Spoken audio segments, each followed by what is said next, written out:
Everyone, welcome to बंधन academy. तो आज हम ईवीएस की प्रैक्टिस लगाएंगे और ये प्रैक्टिस सेट आपका 2012 का है, जनवरी 2012 का। और पूर्ण व्याख्या के साथ, पूर्ण पेडागोजी के साथ हम प्रश्नों को सॉल्व करेंगे। तो वीडियो के लास्ट तक आप अवश्य बने रहें। तो चलो शुरुआत करते हैं। अगर आप चैनल पर पहली बार जुड़ रहे हैं तो चैनल को सब्सक्राइब भी अवश्य कर लें, क्योंकि डेली आपको प्रैक्टिस मिलती रहती है और जो भी नई आपको जानकारी होती है उसे भी मैं चैनल पर देती रहती हूँ। तो चलो हम शुरुआत करते हैं। पहला प्रश्न है आपका। वीडियो थोड़ा धुंधली हो सकती है क्योंकि ये पुराना प्रैक्टिस है और प्रश्न पत्र है आपका, तो आप थोड़ा क्वालिटी वीडियो की बढ़ा करके और वीडियो अवश्य देखें। प्रश्न है आपका, भारोत्तोलकों को प्राय ज़्यादा मांसपेशियों और बॉडी मास बनाने की आवश्यकता होती है। इस उद्देश्य के लिए उन्हें ऐसा आहार लेने की आवश्यकता है जो डैश से भरपूर हो। किससे भरपूर होना चाहिए? कार्बोहाइड्रेट्स, वसा, विटामिन, प्रोटीन। तो राइट आंसर आपका क्या होगा? राइट आंसर आपका हो जाएगा प्रोटीन। यानी प्रोटीन क्या होती है? प्रोटीन से यानी हमारे जो मांसपेशियां हैं और बॉडी बनाने में ये सहायक होती है। विटामिन, विटामिन से हम रोगों से हमें बचाती है। और वसा आप जानते ही हो कि वसा यानी हमारे फैट को बढ़ाता है। और कार्बोहाइड्रेट हमें ऊर्जा प्रदान करता है। आगे बढ़ेंगे। पूर्ण व्याख्या के साथ हम प्रश्नों को सॉल्व करेंगे और हिंदी इंग्लिश दोनों प्रश्नों को हम देखेंगे। ठीक है, जो भी इंग्लिश वाले हैं अपना पढ़ के और ये मिलाते जाएं, और हम व्याख्या सिर्फ हिंदी प्रश्नों की ही करेंगे। रेखा की माँ डैश के लिए रोजाना तालाब से लाए पानी में फिटकरी डालती है। ठीक है, यानी रेखा की माँ है और तालाब से डेली पानी लेके आती हैं, तो वो उसमें फिटकरी डालती हैं। ऐसा वो क्यों करती हैं? हल्के निलंबित अपद्रव्यों को अवसादित करने, कठोर जल को मृदु जल में परिवर्तित करने, पानी में मौजूद रोगाणुओं को खत्म करने, पानी को रंग रहित करने। अब देखो, फिटकरी डालने से रंग रहित भी नहीं होगा, क्योंकि पानी स्वयं ही बेरंग होता है और सारे रोगाणु खत्म नहीं होते हैं। ठीक है, फिटकरी डालने से। और जो कठोर जल होता है, ठीक है, जो भी कठोर जल होता है तो उसको मृदु भी नहीं किया जा सकता है। यानी जैसे कि हमारे यानी कठोर जल को मृदु भी नहीं कर सकते, जैसे कि समुद्र का जल होता है, सागर का, तो उसे फिटकरी डाल करके हम मृदु जल यानी पीने योग्य जल में नहीं बदल सकते हैं। तो राइट आंसर आपका क्या होगा? नंबर 1, हल्के निलंबित अपद्रव्यों को अवसादित करने। यानी जिस तरीके से मान के चलिए ये हमारा इसमें ये पानी है, ठीक है, और जब इसमें हम फिटकरी डालते हैं तो इसके नीचे ये तलहटी में जो भी निलंबित अपद्रव्य होते हैं वो क्या हो जाते हैं? अवसादित हो जाते हैं, बैठ जाते हैं और ऊपर पानी हमारा साफ हो जाता है। ठीक है, यानी पीने योग्य पानी बन जाता है। तालाब के पानी में आपको बहुत ज़्यादा गंदगी देखने को मिलती है, तो वो सभी तलहटी में बैठ जाती है। अब बात करते हैं, अगला प्रश्न देखेंगे। खाद्य श्रृंखला की संकल्पना को पढ़ाने में विद्यार्थियों की अधिकतम भागीदारिता के लिए निम्नलिखित में से कौन सी शिक्षण व्यूह रचना सबसे प्रभावी होगी? यानी आपको सबसे जो भी प्रभावी है उसको देखना है।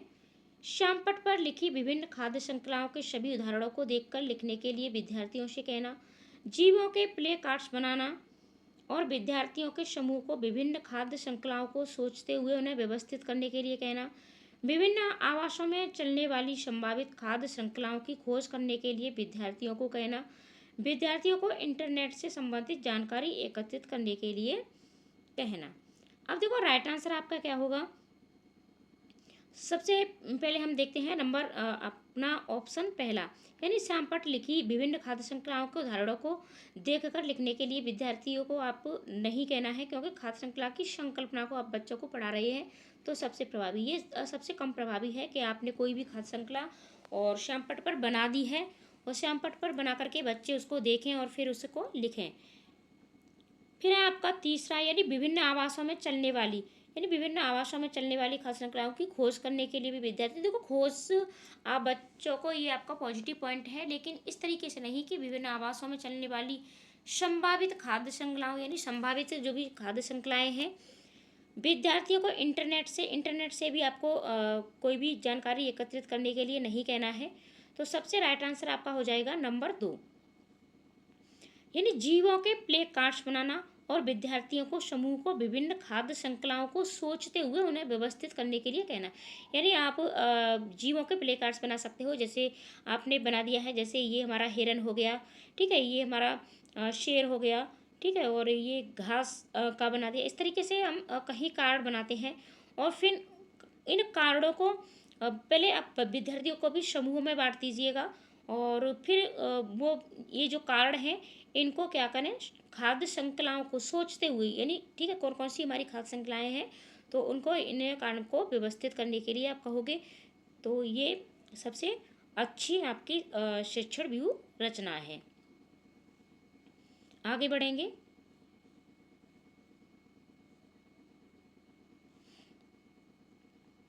रेत और नमक के मिश्रण को पृथक करने के लिए प्रक्रियाओं के निम्नलिखित 4 क्रमों में से किसका उपयोग किया जाना चाहिए।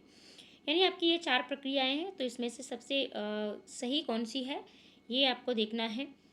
तो इसमें क्या होगा, रेत है और नमक है, तो सबसे पहले हम क्या करेंगे, सबसे पहले हम अवसादन करते हैं, फिर निस्तारण, फिर निस्यंदन और इसके बाद बाष्पन। यानी बाष्पन से जो भी रेत में पानी है तो वो बाष्पन के हट जाता है और सिर्फ रेत ही हमारा रह जाता है।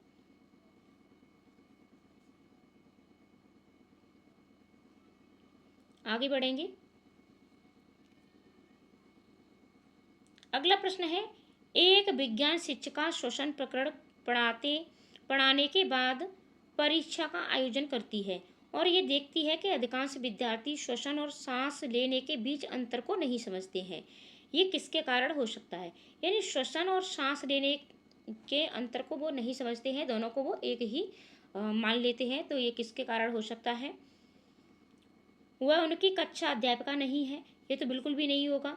विद्यार्थी प्रश्न को सही तरीके से नहीं समझ सके हैं, ठीक है, तो ये भी नहीं होगा कि प्रश्न को नहीं समझना है। शिक्षिका की कक्षा में प्राय बहुत अनुशासनहीनता रहती है, अनुशासनहीनता से इसका कोई लेना देना नहीं है। वह कक्षा में प्रभावी तरीके से संबंधित संकल्पना को व्याख्यायित नहीं कर सकी, और यही राइट आंसर हो जाएगा। यानी जो भी उसने प्रकरण पढ़ाया है, ठीक है, श्वसन का, तो उसे वो, यानी उसकी जो भी संकल्पना है, ठीक है, उसको सही से व्याख्यायित नहीं कर सकी है, तो राइट आंसर आपका हो जाएगा नंबर 4। अगला प्रश्न देखेंगे, निम्नलिखित में से भोजन बनाने का कौन सा तरीका अच्छा है। यानी भोजन बनाने का सबसे अच्छा तरीका आपको देखना है। सब्जियों को काटना, तब उन्हें चलते पानी में धोना, सब्जियों को काटने और पकाने से पहले उन्हें कुछ समय के लिए धूप में रखना, बैक्टीरिया नष्ट करने के लिए सब्जियों को गहरे तलते हुए में पकाना, सब्जियों को अच्छी तरह से धोना और फिर काटना। देखो, आपका जो भी सीटेट का एग्जाम है, तो इस बार सीटेट के एग्जाम के लिए आप ज़्यादा से ज़्यादा प्रैक्टिस सेट अवश्य लगाइएगा। प्रत्येक सब्जेक्ट के आप प्रैक्टिस सेट ज़्यादा से ज़्यादा लगाइएगा और एक ही प्रैक्टिस सेट को आपको कम से कम 2-3 बार रिपीट अवश्य करना है। और इस बार आपको सीटेट अवश्य पास करना है, क्योंकि आप देख सकते हो कि आपको बीपीएससी में भी काफ़ी भर्तियां देखने को मिलेंगी और साथ ही साथ आपके यूपी में भी आपको भर्ती की घोषणा हो चुकी है और आपको देखने को मिलेंगी, तो सीटेट आप अवश्य पास करें। अगला प्रश्न, तो इसमें आपका सही क्या होगा। यानी सब्जियों को काटना और तब उन्हें चलते पानी में धोना। काटने के बाद सब्जियों को नहीं धोना चाहिए, क्योंकि इससे उनमें बहुत सारे मतलब विटामिन होते हैं, बहुत सारी ऐसे पदार्थ होते हैं जो पानी के साथ निकल जाते हैं। सब्जियों को काटने और पकाने से पहले उन्हें कुछ समय सिर्फ धूप में नहीं रखना है, ठीक है, उन्हें धूप में ही रखने से काम नहीं चलेगा, हमें उन्हें धोना भी चाहिए। और बैक्टीरिया नष्ट करने के लिए सब्जी को गहरे तलते हुए में पकाना, ये भी गलत होगा, तो राइट आंसर आपका नंबर 4 हो जाएगा कि सब्जियों को अच्छी तरह से पहले धोना चाहिए, फिर उसके बाद काटना चाहिए। अगला प्रश्न है, और देखो, प्रैक्टिस आपको ज़्यादा से ज़्यादा इसलिए भी अवश्य लगाएं, क्योंकि प्रैक्टिस लगाने से आपको प्रश्नों को जल्दी जल्दी पढ़ना भी सीखते हो और प्रश्न बहुत बड़े बड़े होते हैं सीटेट में। यानी आपको एक प्रश्न के लिए सिर्फ 1 ही मिनट मिलेगा, ठीक है, 150 प्रश्न होंगे आपके और आपको इतने ही मिनट मिलते हैं, तो फिर वहाँ आपको दिक्कत हो जाती है टाइम मैनेजमेंट की। तो अगर आप डेली डेली डेली डेली और प्रैक्टिस लगाते हो, जितनी ज़्यादा प्रैक्टिस लगाते हो तो टाइम मैनेज भी करना सीख जाते हो और प्रश्नों को पढ़ करके समझना भी आप सीख जाते हो, यानी पेडागोजी पर पकड़ आपकी पूर्ण बन जाती है। पर्यावरण अध्ययन यानी ईवीएस की शिक्षिका वायु प्रकरण को पढ़ाते समय ये प्रदर्शित करना चाहती है कि वायु में भार होता है, वह जगह घेरती है, उसके सहयोगी इस उद्देश्य के लिए उसे निम्नलिखित 4 भिन्न गतिविधियां सुझाते हैं। देखो प्रश्न को भी आपको बहुत अच्छे से अवश्य पढ़ना चाहिए कि अवशिष्ट का है क्या, उसका प्रकरण क्या है, वायु है। और वो पढ़ाना चाहती है बच्चे को कि वायु मतलब स्थान घेरती है और उसमें भार होता है। तो सबसे इसमें आपका राइट आंसर क्या होगा, खाली उल्टा बीकर पानी की सतह के ऊपर रखें और उसे नीचे धकेलें। स्ट्रॉ के माध्यम से जूस को खींचना, गुब्बारे में हवा भरना, दो भरे हुए गुब्बारे एक छड़ से बांधें तथा साम्य अवस्था में ले आएं, तब किसी एक गुब्बारे को फोड़ दें। तो राइट आंसर आपका क्या होगा, राइट आंसर आपका हो जाएगा, देखो स्ट्रॉ के माध्यम से जूस को खींचना, ये भी हो जाएगा। और फिर नहीं, ये नहीं होगा आपका, खाली उल्टा बीकर पानी की सतह के ऊपर रखें और उसे नीचे धकेलें, ये आपका हो गया, ठीक है। और दो भरे हुए गुब्बारे एक छड़ से बांधें तथा साम्य अवस्था में ले आए, तब किसी एक गुब्बारे को फोड़ दें। देखो डी आपका बिल्कुल सही है। और गुब्बारे में हवा भर के मतलब भार नहीं सिखा सकते, और जगह भी घेरता है, ये भी नहीं सिखा सकते हम। और स्ट्रा के माध्यम से जूस को खींचना, तो फिर आपका बी और डी ही होगा। तो राइट आंसर आपका हो जाएगा नंबर 2। अगला प्रश्न है, वायु प्रदूषण प्रकरण पढ़ाने के लिए 4 अलग अलग विज्ञान शिक्षक 4 तरह की शिक्षण पद्धतियों का प्रयोग करते हैं। निम्नलिखित में से कौन सी पद्धति सबसे ज़्यादा उचित है। यानी विज्ञान प्रकरण और विज्ञान शिक्षक हैं वो वायु प्रदूषण प्रकरण पढ़ाते हैं और अलग अलग शिक्षण विधियों का प्रयोग करते हैं। तो सबसे ज़्यादा अच्छी कौन सी है।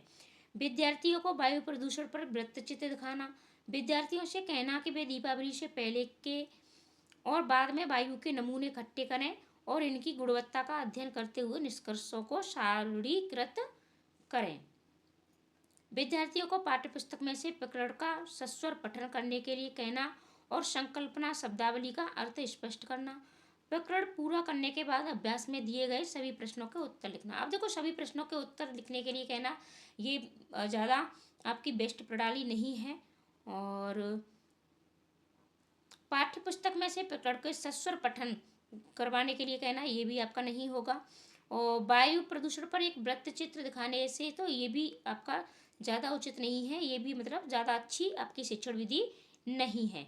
तो फिर राइट आंसर आपका क्या होगा, राइट आंसर होगा कि जो भी दीपावली से पहले की वायु और बाद की वायु में इन गुणवत्ता में क्या फ़र्क आया है। ठीक है, तो बच्चे यहाँ करके सीखेंगे। तो राइट आंसर आपका हो जाएगा नंबर 2। अगला प्रश्न है, एक शिक्षिका तनावग्रस्त बच्चे की पहचान कर सकती है जब बच्चा निम्नलिखित व्यवहार प्रदर्शित करता है। तो किस तरीके से पहचानेगी, पढ़ाई में पूर्ण एकाग्रता, बहुत बात करना, हाइपर एक्टिविटी यानी अति सक्रियता, आक्रामक व्यवहार। तो राइट आंसर आपका क्या होगा, राइट आंसर आपका हो जाएगा नंबर 4, आक्रामक व्यवहार। यानी बच्चा आक्रामक व्यवहार होगा उसका, तो शिक्षिका समझ सकती है कि ये तनावग्रस्त है। ठीक है। अगला प्रश्न है आपका, पानी के साथ प्रयोग करते हुए ज्योति ये देखती है कि स्टील की खाली कटोरी पानी पर तैरती है, लेकिन लोहे की एक छोटी कील डूब जाती है।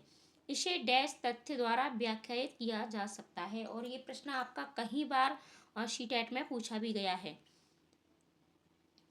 तो स्टील की कटोरी पर लगने वाला बल उसके भार की तुलना में ज़्यादा है, जबकि लोहे की कील पर लगने वाला बल उसके भार की तुलना में कम है। तो राइट आंसर आपका यही हो जाएगा, लोहे की कील पर लगने वाला बल उसके भार की तुलना में ज़्यादा है, जबकि स्टील की कटोरी पर लगने वाला बल उसके भार की तुलना में कम है। तो बाकी के ऑप्शन आपके नहीं होंगे। राइट आंसर आपका हो जाएगा नंबर 1।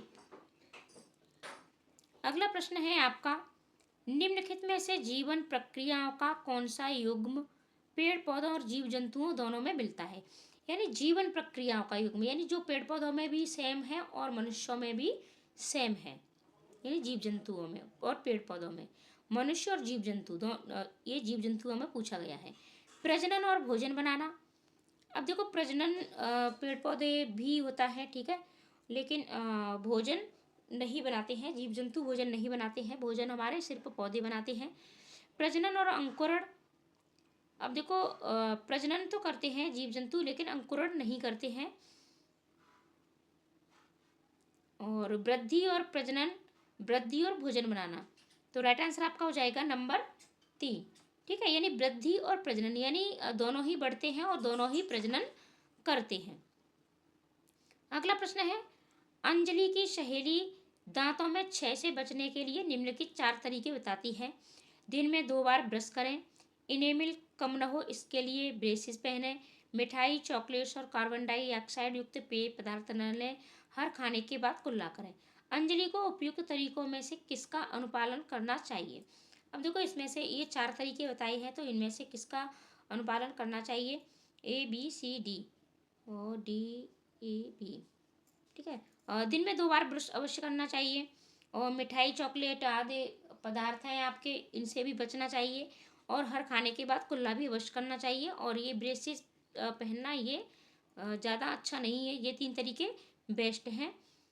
तो राइट आंसर आपका हो जाएगा A, C और D। A और C।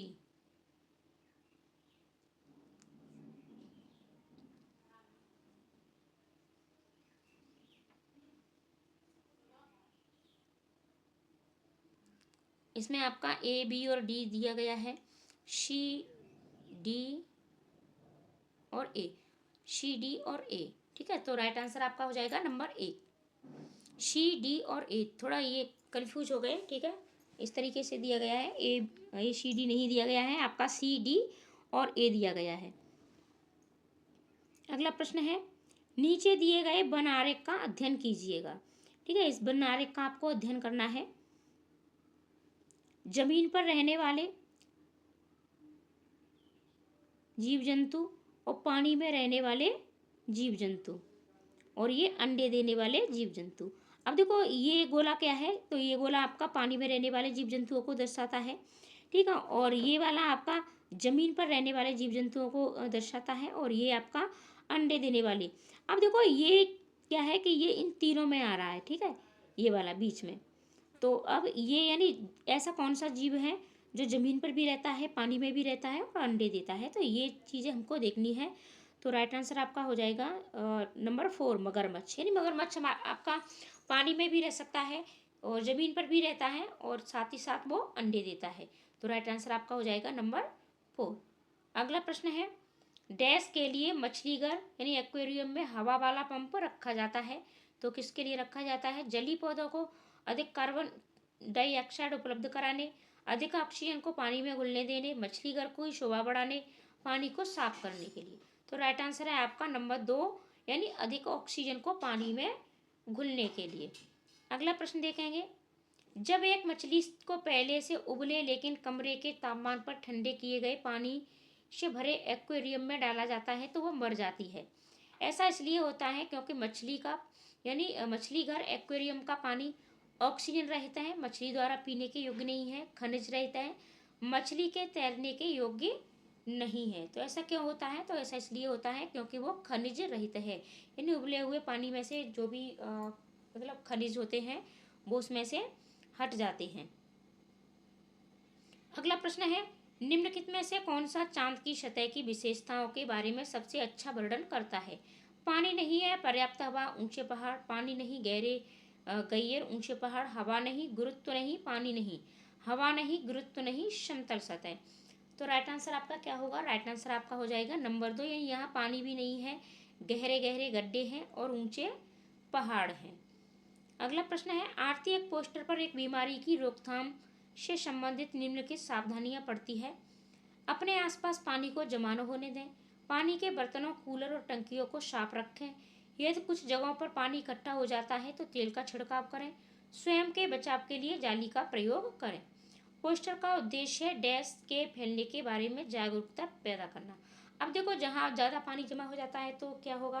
पानी जमा होने से मच्छर पैदा होते हैं, और पानी के बर्तन, कूलर, टंकियों में भी मच्छर पैदा होते हैं जो पानी इकट्ठा हो जाता है। और जहाँ पानी ज़्यादा इकट्ठा हो जाता है, मच्छर यानी तेल के छिड़काव से क्या होता है, मच्छर यानी वो उसका जो लार्वा होता है मच्छर का, ठीक है, तो उसका प्रजनन नहीं हो पाता है। और स्वयं के बचाव के लिए जाली का प्रयोग यानी मच्छरदानी का प्रयोग करना है। तो ये सभी आपके क्या है? मच्छरों से प्रयोग के लिए है, मच्छरों से बचाव के लिए, यानी मलेरिया से। तो चेचक और मलेरिया ये मलेरिया आपका सही है लेकिन चेचक गलत है। डेंगू और आई फ्लू, डेंगू सही है लेकिन आई फ्लू आपका गलत है। टाइफाइड और हैजा, ठीक है, तो ये तो बिल्कुल भी नहीं होगा दोनों में ही। डेंगू और जापानी मस्तिष्क ज्वर, ये तो अब इसमें भी ये डेंगू दिया जा रहा है। हो सकता है जापानी मस्तिष्क ज्वर भी आपका मच्छरों से फैलता हो, तो राइट आंसर आपका हो जाएगा नंबर 4, क्योंकि बाकी के ऑप्शन में आपका जो भी दूसरे हैं वो मच्छरों से नहीं फैलते हैं। अगला प्रश्न है, निम्नलिखित में से कौन से शब्द समूह आपस में निकटी रूप से संबंधित हैं? तो कौन से हैं जो आपसी रूप में संबंधित हैं? लौह, मलेरिया, अनीमिया, रक्त, ठीक है, ये नहीं है, क्योंकि जो भी मलेरिया है ये मच्छर से फैलता है। इसमें अनीमिया, रक्त और लौह ये तीनों एक ही चीज़ है, यानी आपके ये पर्यायवाची हैं। मच्छर, डेंगू, लौह, गुड़, ये भी नहीं होगा, ये भी नहीं होगा, ठीक है, तो राइट आंसर आपका हो जाएगा नंबर 2, लौह, हीमोग्लोबिन, अनीमिया और आंवला, ठीक है, यानी हीमोग्लोबिन की कमी यानी लोह की कमी के कारण अनीमिया रोग होता है, और ये आपके आंवले में पाया जाता है, ठीक है, हीमोग्लोबिन बढ़ाने के लिए, यानी आयरन आपका किस में पाया जाता है? आंवले में भी पाया जाता है। अगला प्रश्न है आपका, अभिभावक शिक्षक अंत्यक्रियाओं को उपलब्ध कराने का मुख्य उद्देश्य है। देखो आप खुद ही देख पा रहे होंगे कि वीडियो हमारी मतलब 22 मिनट की तो हो भी चुकी है, और अभी हमने 80 प्रश्नों को भी सॉल्व नहीं किया है, तो इसीलिए मैं कहती हूँ कि आप ज़्यादा से ज़्यादा प्रैक्टिस अवश्य लगाएं, ठीक है, प्रैक्टिस अवश्य लगाएं, क्योंकि हमारा टाइम बहुत ज़्यादा लग जाता है। प्रश्न इतने बड़े बड़े आते हैं कि उनको समझ के साथ जब हम करते हैं, ठीक है, हो सकता है हमारा टाइम ज़्यादा लग जाए, क्योंकि हम पूर्ण व्याख्या के साथ पूर्ण पेडागोजी के प्रश्नों को हम समझा के आपको प्रश्नों को सॉल्व कराते हैं, लेकिन आप जितनी ज़्यादा प्रैक्टिस लगाओगे तो फिर आपकी पकड़ अच्छी हो जाएगी प्रश्नों पर। पुनर्बलन और सुधार के लिए बच्चे की योग्यता और कमजोरियों के बारे में चर्चा करना, एक दूसरे के साथ सामाजिक संबंध विकसित करना, एक दूसरे की कमियों को उजागर करना, विद्यालय में हो रहे क्रियाकलापों के बारे में जानकारी को साझा करना, यानी अभिभावक शिक्षक अंत्यक्रिया को उपलब्ध कराने का मुख्य उद्देश्य आपका क्या है? तो एक दूसरे की कमियों को उजागर करना, ये भी नहीं होगा, और एक दूसरे के साथ सामाजिक संबंध विकसित करना, ये भी नहीं होगा, विद्यालय में हो रहे क्रियाकलापों के बारे में जानकारी को साझा करना, ठीक है, तो ये भी नहीं होगा, तो राइट आंसर आपका हो जाएगा नंबर 1, यानी पुनर्बलन और सुधार के लिए बच्चे की योग्यता और कमजोरियों के बारे में चर्चा करना, और यही पेरेंट्स जो भी मीटिंग होती है इसमें ये किया जाता है, इसीलिए पेरेंट्स मीटिंग अब होने लगी है। ये पढ़ाते समय के कुछ समय के लिए खाद्य पदार्थों को किस तरह ताज़ा रखा जा सकता है? राधा अपनी कक्षा में निम्नलिखित अनेक तकनीकी परिगणना करती है। उसे कटोरी में रखती है तथा कटोरी को एक खुले बर्तन में रख देती है जिसमें ठंडा पानी है, उसे एक गीले कपड़े में लपेट देती है, उसे धूप में खुला फैला देती है, उसे छोटे छोटे टुकड़ों में काटती है और अंधेरे में रखती है। उपर्युक्त तकनीक बी के लिए वह निम्नलिखित किस खाद्य पदार्थ की ओर संकेत कर रही है? प्याज या लहसुन, हरा धनिया, काजू बर्फी, पके हुए चावल। अब देखो काजू बर्फी को तो नहीं है, क्योंकि इसे गीले कपड़े में लपेटा जाता है, खुले बर्तन में रख सकते हैं, कटोरी में पानी में रख सकते हैं, तो राइट आंसर आपका प्याज और लहसुन भी हम पानी में या गीले कपड़े में नहीं रखते हैं, ठीक है, और पके हुए चावलों को भी हम गीले कपड़े में नहीं रखते हैं, तो राइट आंसर आपका क्या होगा? राइट आंसर आपका हो जाएगा नंबर 2, हरा धनिया। अगला प्रश्न है, कक्षा 5 के विद्यार्थियों को घर्षण प्रकरण पढ़ाते समय शिक्षिका ये समझाने के लिए अनेक उदाहरण देती है कि घर्षण हमारे लिए कई तरीकों से उपयोगी है, उसके द्वारा दिए गए निम्नलिखित उदाहरणों में से कौन सा गलत है? यानी एक इसमें से आपका क्या है? गलत है। हमारे जूतों और जमीन के बीच होने वाले घर्षण के कारण ही हम चल पाते हैं, ये बिल्कुल सही है। ऊर्ध्वाधर रूप से ऊपर फेंकी गई वस्तु घर्षण के कारण हमेशा हमारे पास ही वापस आती है, हमेशा हमारे पास ही वापस नहीं आती है, ठीक है, तो ये आपका गलत है। ब्रेक लगाने पर वाहन रुक जाते हैं, पेन की नोक और टिप के बीच होने वाले घर्षण के कारण ही हम लिख पाते हैं, ये भी सही है। तो आपसे पूछा क्या है? आपसे पूछा गलत है, तो फिर राइट आंसर आपका क्या होगा? राइट आंसर आपका हो जाएगा नंबर 2, क्योंकि बाकी के सभी आपके सही हैं और गलत आपका। सभी बड़े शहर सड़कों पर भारी संख्या में वाहनों के कारण पर्यावरण प्रदूषण की समस्या का सामना कर रहे हैं। पर्यावरण संरक्षण के लिए शहर के लोग व्यक्तिगत रूप से डैश के माध्यम से अपना सहयोग दे सकते हैं। आने जाने के लिए सार्वजनिक यातायात व्यवस्था का प्रयोग करने। अक्सर घर से बाहर जाने से बचने, तो ये नहीं हो सकता है क्योंकि घर से बाहर तो निकलना ही पड़ेगा। व्यक्तिगत वाहन जैसे स्कूटर, कार आदि नहीं रखने, ये भी नहीं हो सकता है। पर्यावरण सुरक्षित सीमा के लिए व्यक्तिगत वाहन के इंजन की नियमित रूप से जांच करने से भी ये नहीं होगा। तो राइट आंसर आपका हो जाएगा नंबर 1, यानी सार्वजनिक यातायात व्यवस्था का प्रयोग करने। जैसे कि एक ही गाड़ी में जब 10 या 20 लोग जाते हैं, ठीक है, और यही 20 लोग जब एक एक अपनी अपनी गाड़ी का अलग अलग प्रयोग करेंगे तो पर्यावरण प्रदूषण बढ़ता है। तो सार्वजनिक यातायात व्यवस्था का प्रयोग करने से, जैसे कि बस में एक साथ ही 100-200 लोग जा सकते हैं, तो सार्वजनिक यातायात व्यवस्था का प्रयोग करने। राइट आंसर आपका नंबर 1। तो आगे बढ़ेंगे हम। कक्षा 5 का समीर अक्सर समय पर पर्यावरण अध्ययन की शिक्षिका के पास दत्त कार्य जमा नहीं कराता। इससे निपटने का सर्वोत्तम सुधारात्मक उपाय हो सकता है उसे खेलकूद की कक्षा में जाने से रोकना। खेलकूद की कक्षा में जाने से आप बच्चे को नहीं रोक सकते हो। अनियमितता के कारण का पता करना और समीर को परामर्श देना। उसकी अनियमितता के बारे में अभिभावकों के लिए नोट लिखना, ये भी नहीं होगा, आपको नोट भी नहीं लिखना है।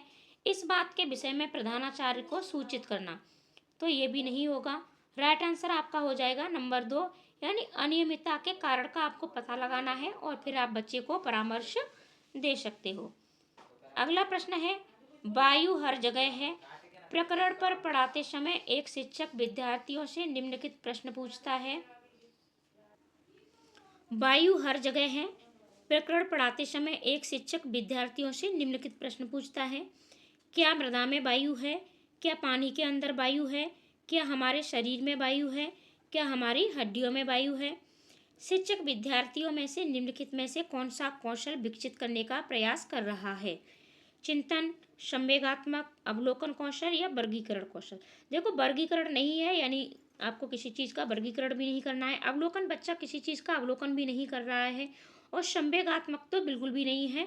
तो राइट आंसर आपका हो जाएगा नंबर 1, चिंतन कौशल, यानी बच्चा यहाँ क्या करेगा? सिर्फ और सिर्फ चिंतन करेगा। अगला प्रश्न है, एक कक्षा में औसत से कम वाले 4 विद्यार्थी हैं।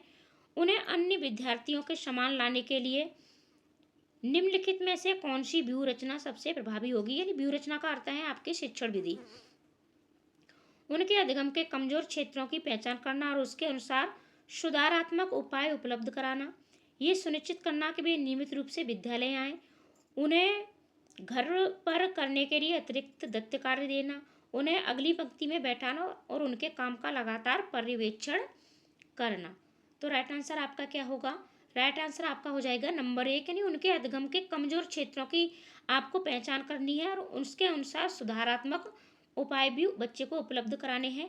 नियमित स्कूल से आना ठीक है, लेकिन सिर्फ नियमित स्कूल से आने बच्चा आएगा तो इससे, यानी वो औसत से कम है तो इसमें वो सुधार नहीं कर सकते हैं। दत्त कार्य आपको बच्चे को नहीं अतिरिक्त देना है, ठीक है, अतिरिक्त नहीं देना है, जितना सबको देते हो उतना ही देना है। और बच्चे को आप अगली पंक्ति में भी नहीं बिठा सकते हो। तो ये आपके सारे निगेटिव पॉइंट हैं। अगला प्रश्न है, एक संतुलित प्रश्न पत्र बनाने के लिए निम्नलिखित चरणों में से कौन सा सही तरीका है?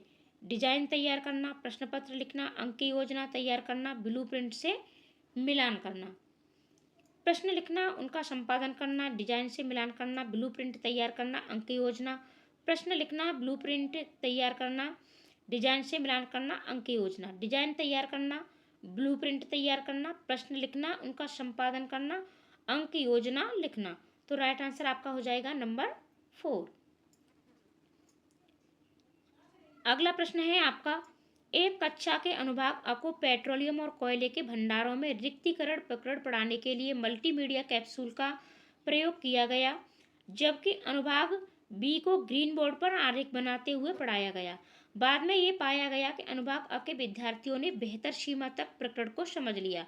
ऐसा होने का कारण ये हो सकता है कि, ठीक है, अब कारण क्या है, यानी मल्टीमीडिया कैप्सूल का प्रयोग करने से बच्चे ज़्यादा सीखे।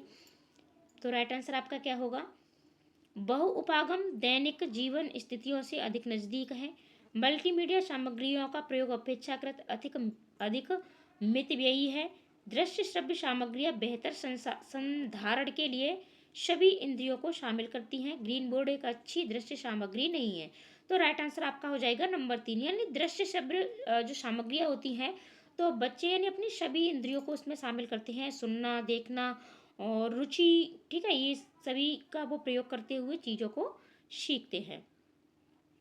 अगला प्रश्न है, कक्षा में पोषण प्रकरण का परिचय अधिक प्रभावी तरीके से देने के लिए एक शिक्षक को विद्यार्थियों को अपने टिफिन बॉक्स खोलने, उनकी सामग्री को देखने के लिए कहना चाहिए तथा बाद में शिक्षक को व्याख्या करनी चाहिए। अब देखो, सिर्फ आपको बच्चे को व्याख्या नहीं करवानी है, जहाँ भी व्याख्या हो जाती है उसको आपको नहीं करानी है।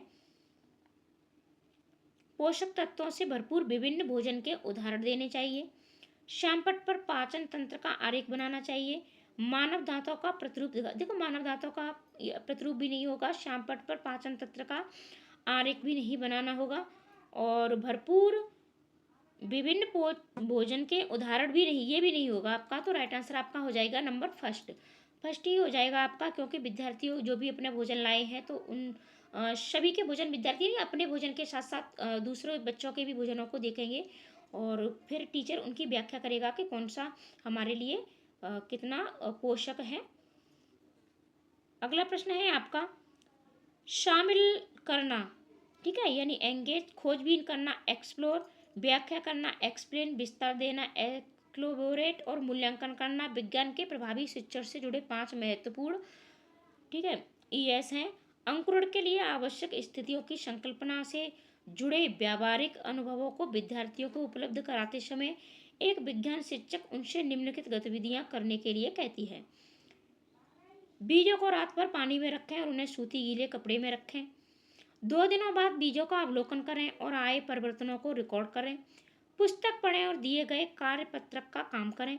शिक्षक द्वारा दी गई उपयुक्त गतिविधियों में इन 5 ईएस में से कौन से शामिल नहीं होते हैं, ठीक है। तो इसमें से यानी 5 में से कौन से आपके एक शामिल नहीं है। आपसे क्या पूछा गया है, आपसे नहीं पूछा है, तो राइट आंसर आपका हो जाएगा नंबर 3, एंगेज और एक्सप्लोर।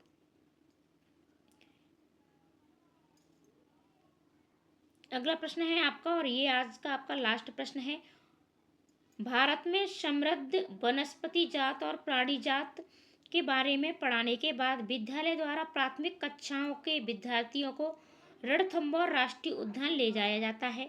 यह डैश में विद्यार्थियों की सहायता करेगा, यानी पहले बच्चे को उस चीज़ के बारे में पढ़ाया गया और फिर उसे रणथंभौर राष्ट्रीय उद्यान यानी भ्रमण के लिए बच्चे को ले जाया गया।